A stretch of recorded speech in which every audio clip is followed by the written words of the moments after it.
সুপ্রিয় ছাত্রছাত্রী কৃষি ডিপ্লোমা ভাই বোনদের জন্য আজকে আসছে হচ্ছে দুইটা পোকা একদম কনফার্ম শিখায় দিব।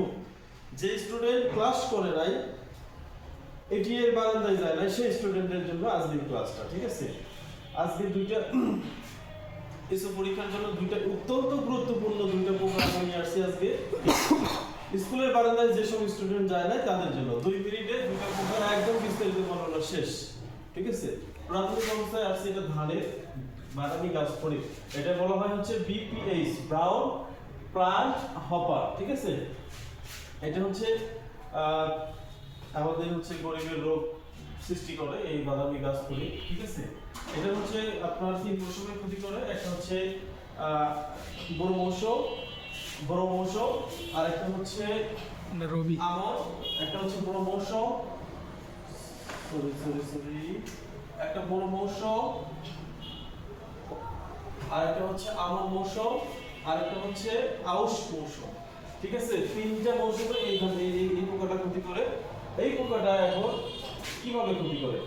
যে সমস্ত গাছ হচ্ছে এই সাইজের, অর্থাৎ 90 সেন্টিমিটার 100 সেন্টিমিটার দূরত্ব, সেই গাছগুলো হচ্ছে গাছের গোড়ায় প্রাথমিক অবস্থায় এই পোকাটা বসে। পোকাটা একদম ছোট ছোট সাদা সাদা বর্ণের, হালকা কালচে বর্ণ, ঠিক আছে? এই পোকাটা গাছের গোড়ায় 20 থেকে 30 সেন্টিমিটার উপরে এককভাবে, যেরকম আমাদের পিঁপড়ার দর্শারি মতভাবে পিঁপড়ার গাছ মানে গাছের গোড়া থেকে মানে রস চুষে খায়, এইভাবে গাছ রস চুষে খাইতে খাইতে এই 5 থেকে 10 দিনের মধ্যে গাছটাকে একদম বয়স্ক বানায় ফেলবে। পরবর্তীতে কৃষক ওই জমিতে গিয়ে দেখবে একদম অপরিপক্ক গাছ একদম বৃদ্ধ হয়ে গেছে। সুতরাং এই আক্রমণে আপনার একদম 100তে 100% ধানের ফসল ব্যাহত হয় গেল। এখন 2 নাম্বারটা হচ্ছে মাজরা পোকা। মাজরা পোকার কারণে এখানে 80% ফলন নষ্ট হয়। এবং মাজরা পোকা আমাদের 3 মৌসুমেই ক্ষতি করে, তবে মাজরা হচ্ছে আউশ এবং আমন এবং বড়, মাজরা হচ্ছে আউশ মৌসুম, ব্রো এবং ইরিন মানে আউশ, ঠিক আছে? এই যে বড় আমন আউশ, এই 3 মৌসুমে এটি ক্ষতি করে। এবং ক্ষতির লক্ষণটা আমি আপনাদেরকে দেখাই। ক্ষতির লক্ষণটা হচ্ছে মাজরা, আপনাদেরকে মনে রাখতে হবে মাজরা আবার 3 প্রকার। এক মাজরা হচ্ছে কালো মাথা মাজরা পোকা, এটা আপনারা একটু শুনে নেবেন 2 মিনিট। এটা হচ্ছে কালো মাথা মাজরা পোকা, গোলাপি মাজরা পোকা আর হলুদ মাজরা পোকা, ঠিক আছে? এর মধ্যে অত্যন্ত ক্ষতিকর হচ্ছে হলুদ মাজরা পোকা। আমরা মাজরা পোকা কিভাবে চিনবো? মাজরা পোকা চেনার প্রাথমিক অবস্থায় মাথার রং যদি হালকা গোলাপি হয় তাহলে এটা বুঝে নিব গোলাপি।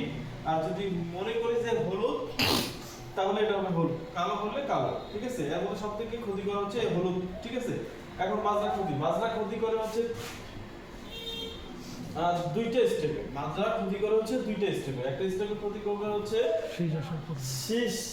শীষ বের হওয়ার পূর্বে, অর্থাৎ চারা অবস্থায় যদি আমাদের 90 সেন্টিমিটারের মধ্যে যদি এই জায়গায়, অর্থাৎ 90 সেন্টিমিটারের মধ্যে 10 সেন্টিমিটার অথবা 30 সেন্টিমিটারের মধ্যে যদি কোনো মাজরা পোকা ওই গাছে, ঠিক আছে, এই গাছে যদি আক্রমণ করে, এখানে মাজরা পোকা আক্রমণ করলো শীষ হওয়ার আগে, তখন মাজরা পোকাটা এই জায়গায়, এই যে শীষটা, এই জায়গাটা আর রস উপর দিকে যাইতে পারবে না।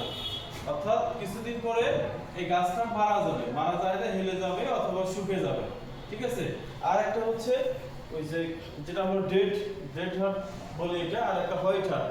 এই যে পেলিকেল বের হওয়ার পরে শীষ বের হলো, ধান বের হওয়ার পরে আমাদের এখানে আক্রমণ করবে মাজরা আক্রমণ করার পরে উপর দিকে রস যাবে না, পরবর্তীতে ধান যে শীষটা এটা একদম সাদা হয়ে যাবে, ঠিক আছে?